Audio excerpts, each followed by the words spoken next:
Okay, now what I want to get into are theories. Um, for some reason, and I'm not sure why, students just don't seem to like theories that much. But I think if we recognize that we already have theories inside our own heads and we use theories every day, we're basically just looking at some alternative theories to try to explain criminal behavior. And theories really are the backbone of our entire field. Without theories, we'd be lost. We wouldn't know what to do. We wouldn't know how to interpret our data or information. So I cannot stress how important having a solid understanding of um, criminological, criminal justice related theories. And one of the things you'll see is that we're going to cross disciplines and pull from psychiatry, medicine, sociology, anthropology, and the like.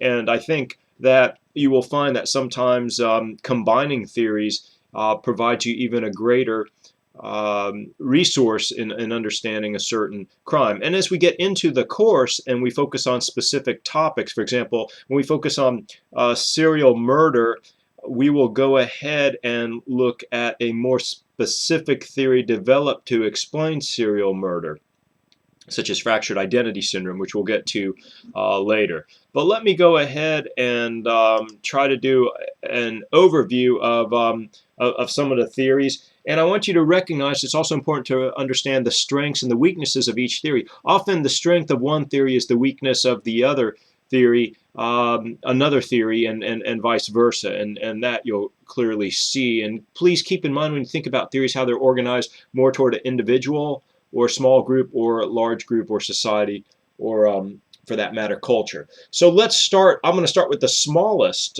micro level type theories and then expand more toward the cultural. So first, let me mention the medical model. The medical model basically encompasses a variety of theories. A lot of this is based on the idea that there are various aspects related to genetics, neurotransmission in the brain, and brain structures. And all this can be interrelated. I don't want to say it's just brain structure or it's just genetic. You can have an interactive scenario going on where genetic precursors lead to neurotransmitter dysfunctions, which are more pronounced when the brain has a particular damaged part. And so here the basic idea is that we're looking at some physiological or genetic brain-based aspect of violent behavior. Often behavior in general is explained through chemical reactions in the brain through neurotransmitters that kind of regulate our thoughts and our feelings and our moods and whether we become aggressive or antagonistic in that sense. And this really is a paradigm that's gaining more and more credibility and use in the social sciences. We also have, if we take the medical model, but we say, well, one of the shortcomings of the medical model, it didn't really address society. The sociobiological or evolutionary theory considers the biological factors from the medical model and also environmental and hereditary issues that are both cultural, social, as well as genetic. And here we get the whole idea that we have a lot of behaviors and characteristics that are adaptive in their functioning that have been passed on from generation to generation, such as the aggressive impulses, for example. And the sociobiological model, again, is being developed into very specific models. A fascinating book is written by Professor Boos, and focuses on people that kill or would like to kill others. And he takes a sociocultural evolutionary perspective or evolutionary psychology perspective, looking at these features, and all because we say something, for example, is evolutionary or hereditary doesn't mean it's good or useful. I mean, it can be problematic. One example, for example, some would claim that men are genetically and evolutionary predisposed for having more sexual partners than women. Um, and I'm not saying that's a good thing or a bad thing, but I'm just saying that that's one of the ideas there that's related to the notion that it was adaptive for men to impregnate as many women as they could, but it was adaptive for women to find the best man who could care for children. And that's a historical evolutionary. There's a lot of criticism of that, but I just wanted to point that out as an example. And some of the same criticisms apply there as well. The psychoanalytic really comes out of Freud, and I think there, again, you start looking at this whole idea of personality, makeup, and with the Freudian perspective, we have three major personality components: the id, the ego, and the superego. The id is basically those impulses, primarily sexual and aggressive. I like to say it is, when it is the stuff that one does when no one's watching, that they wouldn't do if family members or the public were there. Whatever else might be, I'll let you discern that on your own. The superego are the values and morals of society, and the ego is the mediator. I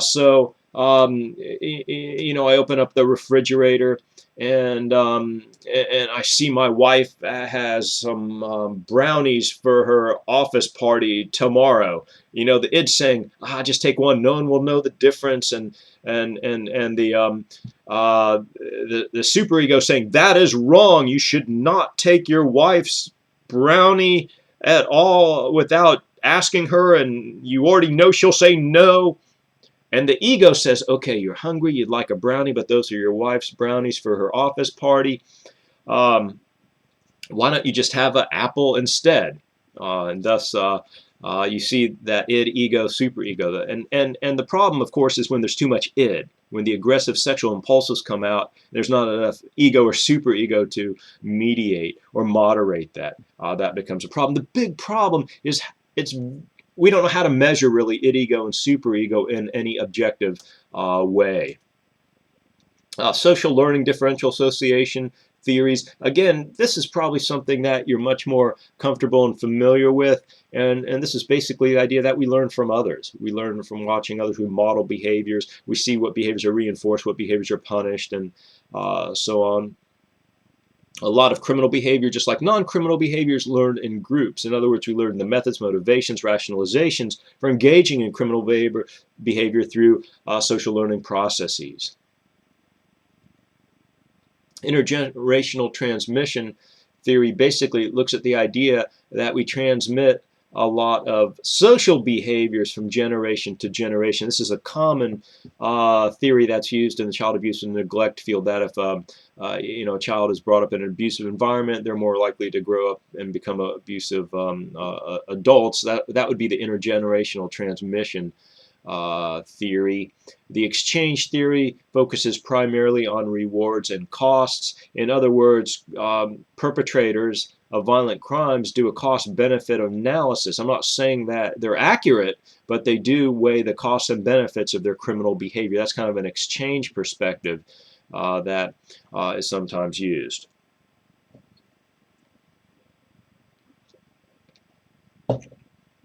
Symbolic interactionist theory, and I'll let you know right here, my own bias is toward symbolic interactionist theory. I would consider myself a symbolic interactionist over the other theories, and I'm not saying that everyone should therefore be symbolic interactionists. I'm just telling you how to have a bias favorable toward symbolic interactionism, which basically focuses on social interaction, the self, how we develop, how we take the role of others and how we develop meaning through symbols and communication, and how we interpret and make sense of the world.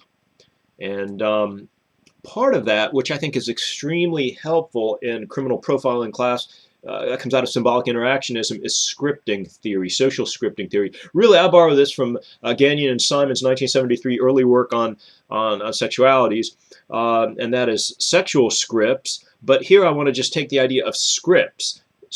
Scripts is like an ongoing drama or play, kind of like Irving Goffman's work on dramaturgical analysis, where he looks at the presentation of self in everyday life. And here the basic idea is we look at criminal behavior and patterns as scripts, looking at the who, the what, the where, the when, and the how. And when we come back, we can ask those questions when we're interviewing, for example, perpetrators. We'll ask, well, who do they offend? What do they do?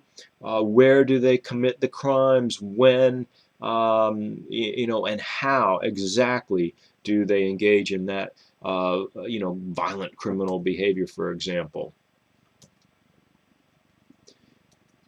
Systems approach looks at the networks, patterns, and organizational factors, and that gets more into what is called kind of the ecological, which looks at the interactions of micro, meso, exo, and macro systems as we move through different levels there, and have some definitions on the PowerPoints of the microsystem, mesosystem, exosystem, and macrosystem that you can review over. Another very useful theory is feminist theory and conflict theory. That looks at inequalities in power relationships and looks at who has power in relationships and in society, and looks at dominance as a major factor. For example, in analyzing interpersonal violence, often we'll see that there's male dominance in the violent encounters. Certainly, we want to be able to look at the whole construct of power overall. And of course, the problem there is, how do we measure power, and what other factors do we need to consider? Strain theory looks at conditions of normlessness or confusion, and really we get into that concept of anomie, not really knowing what the expectations or rules are. And this comes out of Durkheim's work in early sociology. And when you have an anomic situation and we're not sure of the rules, regulations, there's rapid social change, what you can have is a lot of social stress, and social stress may increase the likelihood of aggressive behavior, as was demonstrated in a study by Linsky, Bachman, and Strauss, using what they developed, a state stress index, which had 15 variables, which measured 5 areas in family, economic, and community stress. And they found that the more stress in the social environment, the higher the rates of violent crime at the state level. And they also replicated this at the county level. So the higher the stress levels in counties, the higher the rates of, for example, homicide and rape, and also suicide. And so we can see that social stress and strain seems to increase violent crime in general. And there may be more specific scenarios we could look at as well. Of course, one of the problems with strain theory in general is that it assumes that everyone has the same goals and becomes frustrated when those goals aren't met, and that may not certainly be the case. So that's one of the criticisms there. And that basically, in a real brief, quick overview nutshell, is a brief presentation of the general theories. And then, of course, we would ask, how would we use those theories to profile criminals and certain behaviors and acts? And as we go throughout the course, you'll see examples of those that will be used. And so my suggestion here, of course, is to carefully read the chapter that in your textbook that describes the theories, and also look at the PowerPoint outlines that I provide as well.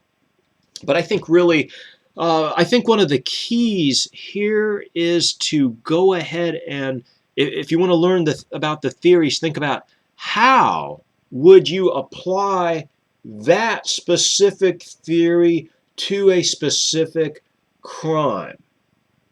And that, I think, will be one of the keys to helping you remember and understand. Don't try to rote memorize this stuff, but integrate it into your whole sense of understanding criminal behavior. So you might say, okay, I'm aware of a case where an individual was violently attacked by 4 teenagers. Okay, well, how would you explain that